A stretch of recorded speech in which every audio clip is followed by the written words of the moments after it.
Hey, hola, my friends. I hope all is fine and well with you and yours. Now, usually I wouldn't do 2 videos in one day, but I had to because, it's actually a big occasion today.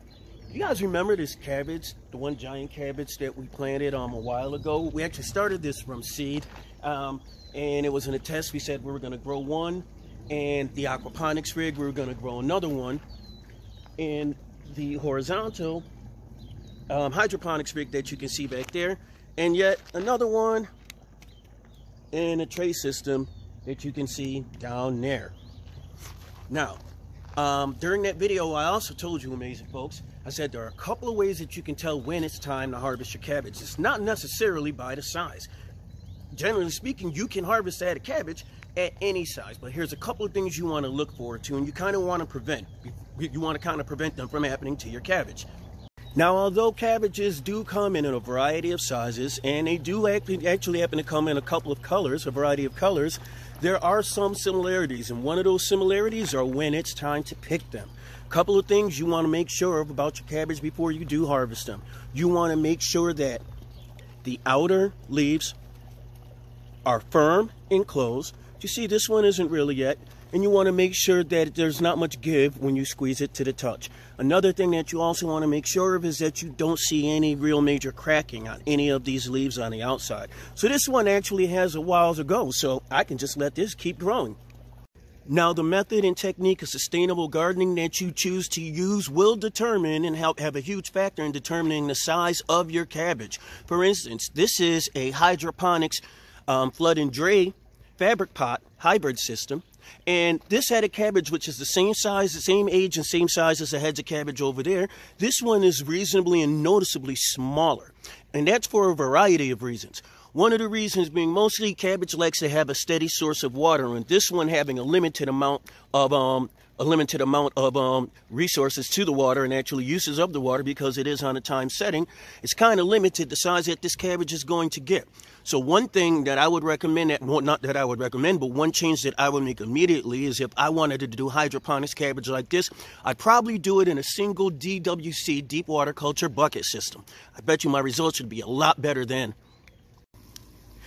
Now, I always recommend that you guys take a look at the other videos that we made past, because you'll see that in this horizontal hydroponics gutter system, we actually had a cabbage growing in a similar system, and it overran the whole system. As you see, we have, I think it's 7 plants, 1, 2, 3, 4, 5, 6, 7 plants in the ports now.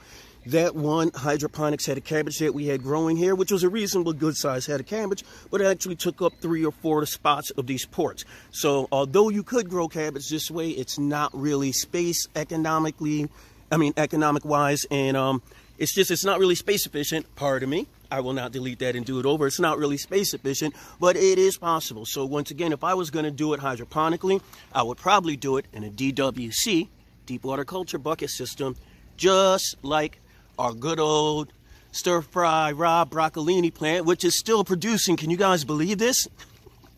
Space is also a huge factor when it comes to the size of your cabbage plant. For instance, this one cabbage plant right here, which is about 2 feet in diameter, is the same age as this small one right here, because of access to light and because this one is crowded in by the larger cabbage plants around it. So I didn't really take much time in figuring out and planning out how much space I was going to give the cabbage plants over here. But once again, this isn't a practice or an exercise in perfection. It's an exercise in experience, and I love experience in the gardens.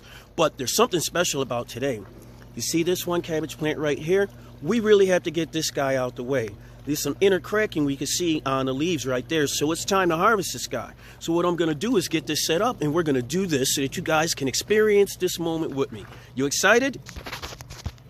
Me too. Let's get going. So the first thing I'm going to do, I'm going to make sure that I can find the base of this plant. And I see I've got it right here. Now, a couple of things. If you haven't done so, please subscribe if you're enjoying this video, because I'd love to have you guys to stick around for all of our future adventures. Number 2, when it comes to finding the base of this plant, when we cut it, if we cut actually right above this lower level of leaves that you see here, you will actually get 2 more heads of cabbage, smaller heads, that'll sprout out from the 2 sides here.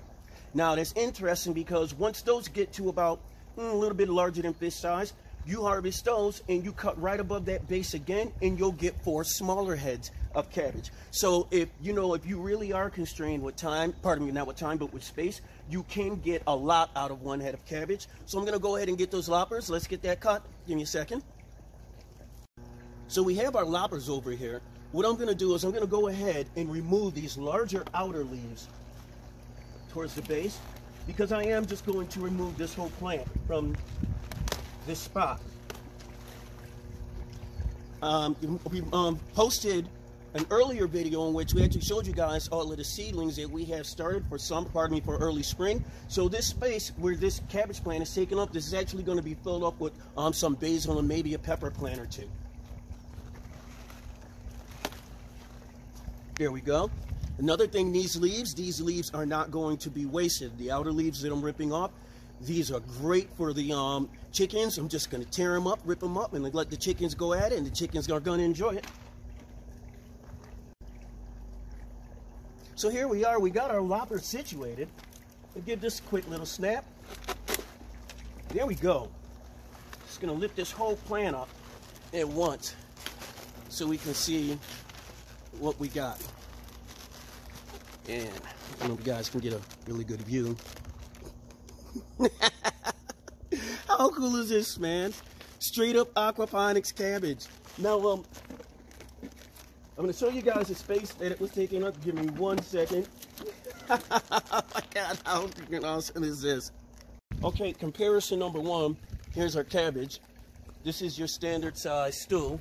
So let's just, boom, give that a little look-see right there. I'm not even kidding with you guys. I am so darn enthused. I am so flipping happy to share this moment with you. What I'm going to do is I'm going to actually set this gimbal down for a second. Oh, man. Actually, no, I'm not. I'm just going to keep circling this cabbage, this gigantic, beautiful cabbage. Let's take a look over here and see where this thing's home used to be. Let's move our loppers out the way. Here's the actual stem. There's the base to this cabbage plant right here. Now, this is not, trust me, what you see me pull up is not going to be the entire root base for this cabbage plant, because I'm going to have to do some cleaning up under there. But in real time, you see what I get to pull up. You see what I pulled up. And let's see if I give it a turn. Let's see if we have anyone that's active and running around in there. I don't see them. I don't really want to shake them or bother them. But usually you see a bunch of worms in there. But yeah, they're in there. They're in there. But so yeah, I'd actually move this out the way. I'd move these rocks out the way and let this sit for a little bit. I'd give this a good clean. I'd probably move these older, probably like the next 6 inches or so lava rocks out the way, remove them, let them dry out, give them a good cleaning with the UVC light, and then I just replace them with fresher lava rocks, and let's just keep the cycle continuing. But now this entire piece of real estate right here is going to be set up and ready and prepared for its new residents, which are going to be the basil plants, and I can't wait. Now let's get back over here to this cabbage. Let's get these leaves cleaned up and let's get this thing weighed. Let's go. All right, so here we go, my friends. We relocated over to the other side of the little homestead. Let's get to removing some leaves. Now, we don't want to remove anything from near the center. We just want to remove these outer ones. In a lot of instances, these can be boiled, blanched, I believe the term is, excuse me. They can be blanched, and they can be used in things such as cabbage wraps, cabbage rolls. Oh, my wife makes a great one. She does. Well, my wife makes a great everything. She's my hero. Let's get some more of these leaves down. I don't want to overdo it too much. All right.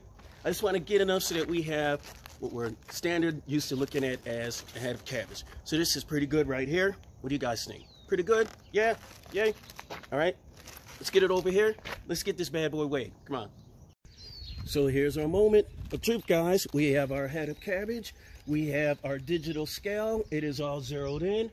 We have our white tray. Now, with the way the sun is hitting this scale, it might take me a few minutes, or actually a few seconds, moments to be able to read the number. So let's give this bad boy a sit, and let's see what we got.